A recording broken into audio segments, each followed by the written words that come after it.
이제 한동훈 대표님 얘기부터 먼저 할 텐데요. 본격적으로 이제 활동을 시작을 하셨어요. 네, 했습니다. 작가님 그래서 PD님 그 기사 띄워주시겠어요? 네. 네. 기사가 왜? 네. 드디어 이제 한동훈 대표님 본격적으로 하면서 이제 주간 활동을 해야 될 것 같아요. 3월 1일 날 연극을 보셨잖아요. 일단은 연극을 보고 나서 그다음 북 콘서트를 하시고 그다음에 대학생 9개 대학교 대학생 초청 포럼에 참석을 하셨었고 그리고 이제 오늘 MBN 이제 출연을 하셨었지 않습니까? 네. 물론 주간 TV조선도 한번 가셨었네요. 네. 다 가셨지 않습니까? 네, 전 다 갔죠. 예. 어떻게 느끼셨어요? 일단 네. 처음에 이제 연극 보러 가신 것부터 주말에 네. 시작을 하신 건데 아무래도 2달 이상 모습을 안 보이시다가 대중 앞에 모습을 드러내니까 열광적으로 지지하시던 분들이 굉장히 기분이 좋으신 걸 제가 느낍니다. 네네. 현장에서도 느끼고 제 핸드폰으로도 제가 느끼고 네네. 확실히 또 과거에 제가 얘기했었던 깔려 죽을 뻔했던 그 열기를 다시 한번 저는 확실히 느꼈고 네. 예, 저는 그걸 느꼈으니까. 네네네. 예, 그다음에 한동훈 대표가 오늘 저 MBN에서 이상훈 앵커도 얘기를 했지만 많이 변했어요. 네. 좋게. 단단해지셨다는 표현 주시더라고요. 저는. 아까 단단해졌다는 표현도 썼잖아요. 네. 더 둥글둥글한 것도 있어요. 제가 볼 때는. 네네네. 그러니까 당 대표 또 비대위원장 했을 때 가졌던 어떤 이미지, 어떤 한동훈 대표의 성향 이런 것들이 좋게. 그래서 제가 볼 때는 공격을 이제 많이 하는데 적어도 한동훈 대표가 이 보여주는 어떤 태도의 문제, 또 정치를 바라보는 시각, 대중을 바라보는 어떤 뭐 상황, 본인의 시각 네네네. 이런 것들에 대해서는 아무도 시비를 못 걸 것 같아요. 네, 저도 그 생각을 예. 많이 했었습니다. 이 완벽하게 방어가 되는 수준으로 올라와 있다. 네. 그래서 이제 남은 것은 한동훈 대표의 생각이 조금 더 퍼지는 단계. 네. 그리고 진짜 한동훈 대표가 이렇게 더 업그레이드 됐다는 것을 대중이 알 수 있는 시간 또는 어떤 그런 환경 이런 것들만 저는 조금 우리가 고민해야 될 부분이지 제가 가까이에서 본 결과 저는 뭐 다른 분들 다 알잖아요. 그렇죠. 네, 다. 예, 네. 결과는 뭐 정해져 있다 이렇게 네. 생각합니다. 근데 저는 아까 MBN 거기 방송을 개인적으로 이상훈 앵커님은 전 굉장히 전 잘하시면서도 굉장히 어렵게 느끼시는데 굉장히 여유롭게 잘 하시더라고요 대표님께서 한동훈 대표께서 되게 놀랐습니다 개인적으로 정말로. 네. 그 TV 조선 앵커님도 제가 잘 알고 네. 이상훈 앵커도 뭐 제가 뭐 4년 같이 했으니까 잘 알고 두 분의 스타일 뭐 다르다면 다르고 네. 비슷하다면 비슷한 게 있는데 오늘 한동훈 대표의 MBN 이 뉴스와이드 출연은 이전에 있었던 TV 조선 때와 다르게 일단 시간이 길었어요. 네. 32분, 33분 정도였거든요. 그거 엄청 많이 주신 거죠. TV 조선은 12분이었어요. 네. 예. 그러니까 질문은 당연히 숫자는 적겠지만 12분짜리가 답변 시간도 적은 거예요. 그렇죠. 네.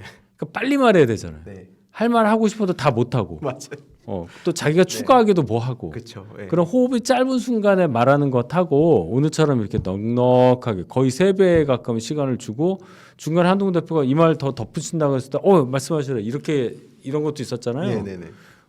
확실히 이렇게 말씀하세요 하고 탁 하니까 많은 게 나오잖아요. 네. 오늘 뭐 이만큼 풀어놓은 거예요. 트럼프 얘기부터 시작해서 그렇죠. 다 나왔잖아요. 네. 이렇게 다 말할 수 있나? 누가 이렇게 이런 상황에 대해서 같은 주제를 놓고 물어봤을 때 저렇게 많이 펼칠 수 있을까? 네네. 그것만 생각해봐도 우리가 생각하는 어떤 과정, 거기에 따른 결과 예측할 수 있지 않아요? 그렇죠. 그게 사실 되게 어찌 보면 저희가 한동훈 대표 인터뷰 보시면 되게 누구나 저렇게 할 수 있겠지 생각하는데 생각보다 그거 엄청 어려운 겁니다. 이게 눌렀을 때 자판기처럼 탁탁 나오는 게 분야도 되게 다양하고 굉장히 외교도 있었고 사실 어떤 정치인들은 외교가 안 되고 국방이 안 되고 아니면 정책적으로 안 되고 뭐 복지가 안 되고 이런데 그런 게 없다는 점에서 저는 굉장히 저는 되게 고무적이더라고요. 진짜로. 그리고 순발력도 중요해요. 네, 순발력도 굉장히 중요해요. 그 끝부분에 왜 앵커가 이런 질문을 했잖아요. 어떤 정치인을 과 생각이 같다고 생각하느냐. 그럼 이제 네. 특정 인물을 떠올릴 거 아니야. 이제 네. 일반적으로는 그쵸. 나는 뭐 처칠, 뭐 네. 링컨, 네. 뭐 누구 뭐 이런 말이 나올 텐데 조금 뜸을 들이시더니 모든 사람의 모자이크다. 네. 모자이크다. 그렇게 하고 거기서 또 한번 지식을 뽐내시잖아요. 지금까지 20만 년 전부터 네. 인류가 시작돼서 지금까지 태어난 인류가 우리들까지 포함해서 전부 몇 명? 900억 명. 그렇죠. 저도 오늘 하나 처음 들었어요. 처음 들었고 공부했습니다. 네. 그 900명의 생각이 네. 조각조각 돼서 나한테 들어있는 걸로 생각한다. 네. 진짜 저도 오늘 공부 이런 건 처음 듣는 얘기였어요. 네. 저는. 인문학 수업이 되는 인문학 수업이 되는 정치인 인터뷰 잘 없는데. 그러니까 이제 똑같은 질문을 해도 다른 사람한테 나올 수 있는 답변이 아니라는 생각을 많은 사람들이 이제 하실 수 있을 겁니다. 저는 깜짝 놀라서 저거 네. 뭐라고 할까? 네. 뭐 백범 김구 나오고 뭐 누구 나오고 그렇죠. 뭐 이러거든요. 네. 그게 나쁘다는 게 아니라 네. 전혀 다른 차원의 답변이 그렇죠. 나오더라. 네. 그게 저는 굉장히 고무적이었고 저는 개인적으로 고무적으로 봤던 게 첫 번째가 복장이었습니다. 그러니까 정치인들이 젊게 입으려고 노력을 많이 해요. 많이 근데 하죠. 안 돼요. 진짜로 안 됩니다. 그걸 입으면 어색하다. 오히려 역으로 뭐 따라했다 뭐 이런 게 있는데 그게 아니라 마치 본인이 산 옷처럼 자연스러웠다는 점이 굉장히 좀 고무적이었고 그리고 저 아까 기사 잠깐 아까 첫 번째 기사 다시 한번 보여주겠어요? 거기 보면 제가 어제 대학생 포럼 가셨을 때 대표님께서 엿됐다라는 표현 쓰셨잖아요. 그 엿됐다라는 표현이 만약에 다른 정치인이 했다고 저는 생각을 해봤거든요. 그럼 문제가 됐을 수도 있을 것 같아요. 어떤 면에서는. 근데 한동훈 대표님께서 저런 얘기를 하는 거는 그 세대에서 쓸 수 있는 말이라는 생각이 딱 들더라고요. 그게 전 굉장히 고무적이었어요. 엿 들어가는 말 많이 썼었어요. 네. 저희는. 그러니까 이제 그게 일단 뭐 비속어처럼 들린다 그런 개념이 아니라 굉장히 저는 자연스럽게 들렸고 그리고 어찌 보면 자기의 지금 처한 현실을 가장 적절하게 표현했던 언어였던 것 같아요. 그렇죠. 네. 우리가 뭐 물 먹었다 네. 또는 뭐 엿 먹었다, 엿 네. 먹어라 이런 네. 표현을 쓰고 뭐 엿 갔다 이런 말을 쓰니까 네. 뭐 엿 됐다 이런 말도 많이 쓰죠. 네. 그러니까 이 얘기는 뭐 엿이 어떻다는 네. 얘기가 아니라 그만큼 진솔하게 표현을 네. 하고자 했고 그 정도는 뭐 우리가 쓸 수 있는 거 아니냐. 뭐 그렇잖아요. 네. 뭐 그거를 굳이 그렇죠. 저는 뭐 굉장히 곤경에 처한 것 같아요. 이렇게 말하는 것보다는 확실히 대중에게 공감 가는 언어로 들리잖아요. 그리고 거기 청자들이 대학생들이었거든요. 그것도 중요한 겁니다. 그러니까 TPO가 딱 맞춰서 말씀하고 복장과 말씀이 그렇게 되는 걸 보고 좀 굉장히 맞다, 굉장히 좋더라고요. 제가 개인적으로. 이게 확실히 모든 인터뷰를 이제 제가 다 가서 옆에서 이렇게 보고 있는데 이유는 뭐 길어지거나 또는 너무 질문이 원래의 이 방향과 다르게 엉뚱한 질문이 나올 때는 누구 편이 있어야 돼요. 인터뷰이가 혼자 네. 그걸 어떻게 할 수가 없거든요.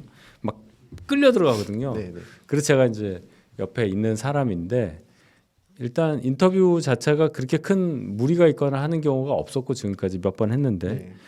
지금까지 한 대여섯 번 하신 것 같은데 제가 없어도 돼요 이제는 그냥 뭐 필요 없어요. 그만큼 그냥 원래 저희가 준비해서 드렸던 것보다 더 많은 게 나오고 자연스럽고 오늘 MBN이 거의 뭐 결정타였어요. 제가 볼 때는 네. 흠잡을 게 거의 없었고 네. 그래서 참 편하다 옆에서 네. 볼 때는. 네. 저도 그런 생각이 되게 많이 들어서 되게 행사 자체가 어찌 보면 지금은 뭐 저희가 뭐 조직적으로 행사를 준비하는 게 대부분 다 초청받아서 가는 행사거든요. 그러면 좀 힘든 면이 많잖아요. 사실 현실적으로 뭐 준비 과정에서 초청을 받아서 가는 것 같으면 저희가 아니라 그 주관한 행사를 주관한 분들에게 좀 많이 따라가야 되면 사실 참석하는 사람들 굉장히 힘들거든요. 어렵고 그렇죠. 진짜 어렵습니다. 이것저것 저희가 뭐 요구할 수 있는 것도 거의 없고 사실상 그냥 개인기로 하시는 거거든요. 그런 거는. 근데 굉장히 저는 그래서 걱정도 사실 많이 한 건 저는 솔직히 걱정 많이 했어요. 그 이제 1대1 대화를 네. 한 30분 정도 하는 것을 보게 되면요. 그 사람이 어떤 정도의 의식 수준을 갖고 있고 뭐 지식 수준도 어느 정도인지 알 수 있고 뭐 교양도 나오고 품성도 나오고 성격도 나오고 다 나오게 마련입니다. 그렇죠? 오늘 MBN 물론 이제 앵커께서 많이 그 노련한 분이라 답변 기회를 아주 적절하게 이 밀고 당기기 아주 잘하시는 분이니까 그런 것도 있겠지만은 오늘 한동훈 대표가 본인이 가진 역량을 거의 100% 가깝게 발휘한 인터뷰였다. 예. 예, 어떤 인터뷰보다도 오늘 그 인터뷰가 최고다. 그거 마치고 지금 여기 온 거예요. 우리가 읽어드려야 되겠는데. 네. 예. 네. 아까 그리고 저 댓글 중에 권순표 하이킥 대변인께서 하셨던 거 예. 너무 속시원하게 봤다고. 제가 아니 그분이 질문을 너무 이상하게 해서 사실 그 방송은 저희 보수 쪽 분들은 거의 못 나가요. 그러니까 기피하죠. 힘들어가지고 기피하는데. 뭐 해야죠. 예. 그러니까 이게 대표님이 이렇게 활동을 활발하게 하시니까 다음 기사를 보여주시겠어요? 조금 이제 당내에서 견제하는 모습을 보이면서 공통적으로 보이는 게 중도층도 품고 약간 외연 확장을 하려고 하던 것 같아요. 다들 일단 어떻게 보셨습니까? 그게요. 네. 저는 이런 생각을 합니다. 중도층이 좋아할 만한 정책이 뭔지는 다 알아요. 네. 우리 다 알잖아요. 다 알죠. 사실 다 알죠. 다 알죠. 네. 뭐겠어요. 뭔가 좀 말랑말랑한 네. 느낌으로 말랑말랑한 느낌. 사회 이슈를 조금 건드려주고 네. 그렇죠. 네. 그 다음에 이제 뭐 세율도 좀 낮춰주고 뭐 이런 식으로 생각하면은 소위 중도라는 쪽에서 그래도 좋게 봐줄 수 있는 여지가 있고 발언도 좀 말랑말랑해주고 네. 뭐 이런 거예요. 근데 그걸 몰라서 그럼 중도 또는 선거 때마다 딱 그때 상황에 맞춰서 투표란 스윙 보터들을 못 잡는 거냐, 몰라서 못 잡는 거냐, 그게 아니고요. 안 되는 거예요. 말만 해서는 안 된다는 얘기입니다. 그럼 말 아니면 뭘로 그분들을 감동을 시켜서 득표를 할 수 있느냐? 그럼 평소에 그 사람을 보여줘야 될 거 아니에요. 그렇죠. 공감할 수 있는, 그분들도 공감할 수 있는 행동, 말 그런 것들로 신뢰를 쌓아야 되는 거 아니겠어요? 네. 신뢰를 써요. 저 사람이 A를 해준다고 하는 건 내가 믿을 수 있어. 근데 이 사람이 나는 A를 원하는데 그래 진짜 A를 해줘? 그래? 믿어야 가는 거잖아요. 그렇죠. 근데 아무리 A라고 얘기해도 난 안 믿어. 네. 그럴 리가 있겠어? 그리고 어울려야 돼요.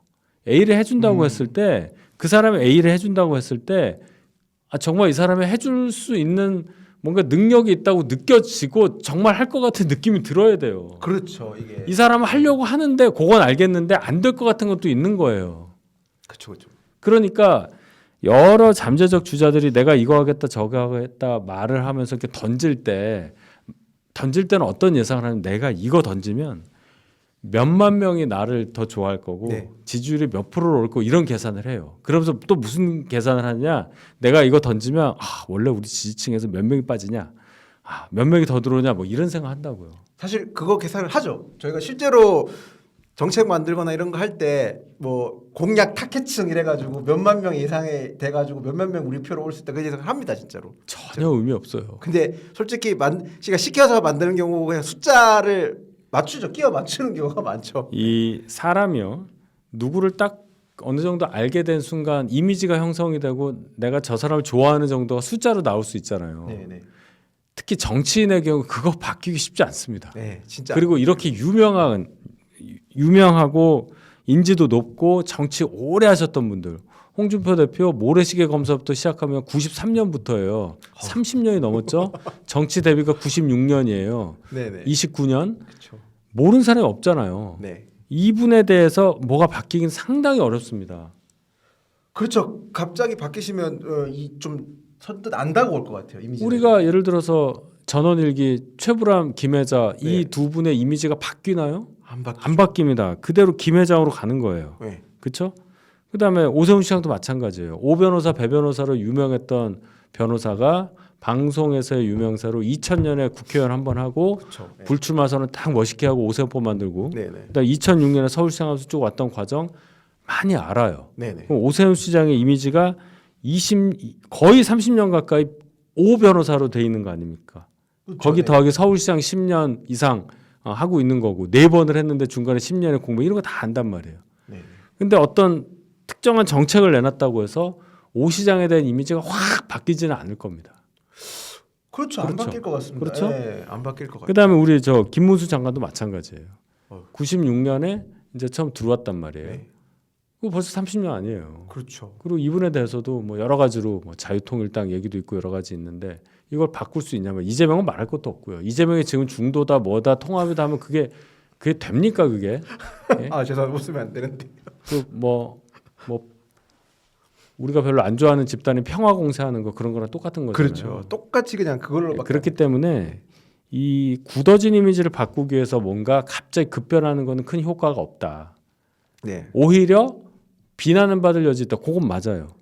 근데 제가 한동훈 대표 얘기를 할 때 이 얘기를 했잖아요. 우리가 4명을 최종 선정을 해서 그중에 1명을 뽑는 경선 제도를 갖고 네. 있는데 기본값이 25%잖아요. 4명이니까. 네. 25% 정도, 63% 지지율이 최소한 저는 25% 남아 있다고 본다. 그럼 거기서 넓혀가는 게 좋겠냐? 아니면은 뭔지 모를 뭔가를 가지고 서로 나눠 먹는 게 맞겠냐? 그 말씀을 드렸잖아요. 네네. 한동훈 대표는 확실한 준거 집단이 있는 정치인이에요. 그리고 아직도 확장 가능성이 넓고 노출된 지 얼마 안 되고 계속 새로운 거를 보여주는 정치인이에요. 네. 누가 더 강하겠습니까? 그렇죠. 누가 더 유리하겠어요? 저는 그 점을 보는 거예요. 오늘도 새로운 형태의 정치 인터뷰에서의 답변을 봤잖아요. 아까 제가 말씀드린 거 어느 정치인과 비슷하다고 보느냐에 인간이 900억 명이 지금까지 있었다는 새로운 지식을 던지면서 인문학 공부. 모자이크 같다는 그런 표현은 아무나 못 쓰잖아요. 네. 제가 그 부분을 눈여겨 보는 겁니다. 대중한테 꽂힌단 말이에요. 그게. 네. 저는 그렇게 봐요. 진짜로 저도 그렇게 봤고 그리고 저희가 조금 뭐 한때 아니라 지난주까지만 해도 초반까지 이번 주 초반까지만 해도 굉장히 화제가 됐던 게 한동훈 대표님 개헌 얘기를 꺼내셨지 않습니까? 그래서 그게 굉장히 센세이션을 일으켰었어요. 사실 이게 쉽지 않은 상황에서 정치인이 특히 유력 대선 후보가 개헌을 언급하는 것 자체가 뭐 없었던 일은 아니지만 본인 스스로가 그렇게 어찌 보면 감내하고 하는 거였지 않습니까? 지금 우리가 모르는 사이에 네. 모든 대선 주자가 이제 다 개헌을 얘기. 죄송합니다. 개헌 얘기 공약으로 안 걸면 안 되게 됐어요. 네. 이미 오늘도 방문했지만 헌정회에서 어제 개헌 토론회도 했잖아요. 네. 이재명도 이제 어쩔 수 없이 한다는 말은 해요. 이렇게 된 적이 없어요. 네. 그럼 이 얘기를 누가 제일 세게 던졌냐? 한동훈 대표가 복귀하면서 던진 거 아니에요. 네. 3년만 한다. 그거 진짜 다들 엄청 놀랐었어요. 그러니까 인터뷰 나간다는 소문은 나가지고 언론사 인터뷰 나간다 소문이 돌아서 어떤 말이 나올까 말까 이랬는데 오 그게 딱 복귀와 동시에 그 일성에 나가니까 여러분도 이 3년이라는 것 때문에 섭섭해하시는 분들이 많은데 헌법 규정상 지금 우리 현행 헌법 128조를 보시면 알아요. 네. 현직 대통령이 그러니까 누군가 이제 당선이 되죠. 이 헌법 체제로 당선이 돼서 개헌을 할 경우에 임기를 이제 건드린다. 예를 들어 4년 중임으로 바꾼다. 그럼 이제 8년도 할 수 있는 거잖아요. 네. 아니면 뭐 지금 5년 단임인데 6년 단임으로 바꾼다. 임기 연장이나 중임에 관련된 개헌을 할 경우에는 지금 현재 대통령에 대해서는 해당이 없다라고 아예 명시가 돼 있어요. 네. 이 헌법에 따라서 우리가 조기 대선을 하게 돼서 대통령을 뽑게 되잖아요. 네, 그렇기 맞습니다. 때문에 네. 차기 21대 대통령은 개헌을 해서 대통령 임기에 대해서 손을 댈 경우에는 이 대통령에는 해당이 없다는 얘기예요. 네, 해당이 없죠. 그럼 개헌을 언제 하냐에 따라서 그 개헌을 할 때 언제 대통령 선거를 처음 한다고 규정함에 따라 임기가 정해지는 거지. 여기 정해진 임기 더하기 한 번 더 한다는 이게 안 된다는 얘기예요. 네, 네. 어차피 안 돼요. 그렇죠. 줄이는 건 된다고 봅니다. 그죠 줄이는 거. 임기 연장이 안 된다는 네, 연장이 안 돼. 아니 연장이란 말이 들어가 있거든요. 그러니까 네. 결국은 한동훈 전 대표는 헌법 규정에 충실한 말을 한 거예요. 근데 이걸 왜 3년이냐 하는데 이제 명분이 있어야 되잖아요. 왜 줄이려고 하는 건데 왜 개헌을 하려고 하는 건데 하는 이유가 국회의원 선거와 대통령 선거를 동시에 같은 날에 하게 되면 지금처럼 대통령 임기 중에 막 국회의원 선거 있어가지고 네. 중간에 막 퍼주기 했다가 또는 뭐 여소야대 돼서 바보 됐다가 뭐 이런 막 정치적 혼란을 막을 수가 있잖아요. 네. 선거 여러 번 하는 것도 빠질 수가 있고 네, 네. 그런 명분이 있는 거예요. 그래서 맞춰서 한날 한시에 대통령도 뽑고 국회의원 뽑자. 미국이 그렇게 하잖아요. 네. 그 얘기를 하는 거예요 지금. 그게 다른 나라 의원락에서 거의 다 하잖아요. 네. 거기는 국회의원 선거하면은 총리가 바뀌니까 그런 효과가 있는 거예요. 행정부 수반을 새로 뽑는 거니까 똑같은 거예요. 동시 선거하는 거야. 그러니까 우리도 그렇게 하지 않으면 정치적으로 낭비가 너무 많다. 그냥 놔두면요. 27년에 대선하고 28년에 총선해요. 그렇죠. 그러면 어떻게 돼? 32년에 대선도 하고 총선도 해. 근데 날짜가 달라. 미치는 겁니다, 이게. 그럼 뭐 줄 서고 대통령 후보 될 사람 때 또 국회의원 막 가고 뭐 이런 게 막 발생한다는 거예요. 그거 몇십 년째 해봤잖아요, 우리가. 그걸 바꾸기 위한 시도가 개헌이다. 한나라시의 국회의원과 대통령을 뽑자 이겁니다. 굉장히 어찌 보면 이 구조를 개혁하지 않으면 지금 발생하고 있는 정치적 뭐 일종의 구태라고 표현하나요? 뭐 그런 것들이 계속 반복될 수도 있을 것 같아요. 그런 걸 어떻게 보면 한동훈 대표님께서 깨보자고 하시는 거고 그런 제안 자체가 지금 어찌 보면 시대 정신에 맞으니까 모든 정치인들이 다 따라오는 거거든요. 만약에 어느 순간 네. 이게 개헌은 디폴트가 돼버렸어요. 디포트가 됐어요. 만약에 이게 소구력이 없고 국민들이나 일반 사람들이 못 따라왔었으면 그러니까 시민들이 지지를 안 보내주셨으면 이걸 정치인들이 안 따랐겠죠. 근데 이게 뭐 딱 봤을 때 시민들과 일반 국민들이 다 따라오니까 다른 정치인들도 다 앞다투어서 지금 하는 거라 저는 보고 있습니다. 네. 그리고 그 대학생 시국 포럼 때 그 이제 사인 찢었던 거 얘기가 있었지 않습니까? 저는 그거 보고 나서 대표님도 그렇고 뭐 우재준 의원님도 그렇고 되게 대응을 되게 잘하셨다고 생각을 했거든요. 뭐 그 이후에 뭐 또 일이 발생했는데 그래 저는 거기서 보여주는 면이 뭐냐하면 첫 번째가 이 행사가 한동훈 대표님 참석하는 행사가 어떤 짜여진 각본이 있었던 행사가 아니었다는 점이 제일 컸었고요. 그리고 두 번째는 그럼에도 그런 사람들이 당연히 있을 수밖에 없어요. 정치인을 하면 반대하는 사람들이 있는데 그렇다고 해서 피하지 않고 계속 만나야 되는데 그걸 지향해야 되는 점이라 저는 생각하거든요. 지향해야 되는 건 그런 분들이 있다고 해서 사실 정치인들 생각보다 대학생 행사 별로 하는 거 좀 껄끄러워합니다. 돌발 상황이 되게 많이 예측이 되기 때문에 잘 안 하는데 그 안 하는 걸 지향해야지. 그런 대학생들 많이 만나는 건 지향해야 된다고 저는 생각합니다. 이제 그 어제 대학생 행사에서 네. 어쭙지 않게 젊으려고 막 비슷한 척 안 해서 너무 좋았고 네, 저도 그건 진짜 좋습니다. 막 그런 행사 가면 정치인들이 뭐 뻔해요. 옷 막 청바지 입고 빨간 거 입고 네. 뭐 여기다 뭐 달고 오고 뭐 이런 거 하고 뭐 네. 이런 거 하고 그래요. 네. 그래서 자기 무슨 가수 한다고 그러고 그런 얘기 한단 말이에요. 아무 의미 없는 얘기 아닙니까? 네. 예, 그래서 그런 게 없어서 저는 너무 좋았고 그래서인지 몰라도 꽤 진지한 대화가 오갔고 네. 아까 그 사인 찢은 분 이제 얘기가 있는데 아까 그 MBN에서도 그런 질문이 있었잖아요. 네네네. 그때 한동훈 대표가 그 얘기가 아주 간단하지만 정확한 얘기인 게 다 듣겠다. 네. 만약에 그분이 그런 식으로 퍼포먼스인지 뭔지 몰라도 정치적인 의사표시를 한 건데 네. 나를 비난한 거라면 그건 기본적으로 내 잘못이다라는 얘기를 한 겁니다. 네. 그게 결론은 그 사람의 마음을 이해한다는 거잖아요. 그렇죠. 어쨌든 그 사람이 이유는 모르겠는데 한동훈 대표 싫으니까 찢은 거 아니에요. 네. 아 내가 그것을 안다. 당신이 나의 어떤 부분이 싫은지는 모르지만 어쨌든 싫어한다는 걸 내가 알고 왜 싫은지에 대해서 내가 연구해서 안 싫어하게끔 만들겠다는 의지 표시 아니겠어요? 그게 중요한 거지. 그게 맞습니다. 쌍방향이지. 뭐 못하게 하고 그런 사람 막고 이런 거는 이제는 안 통하는 사회가 됐죠. 네. 그건 확실히 안 통하세요.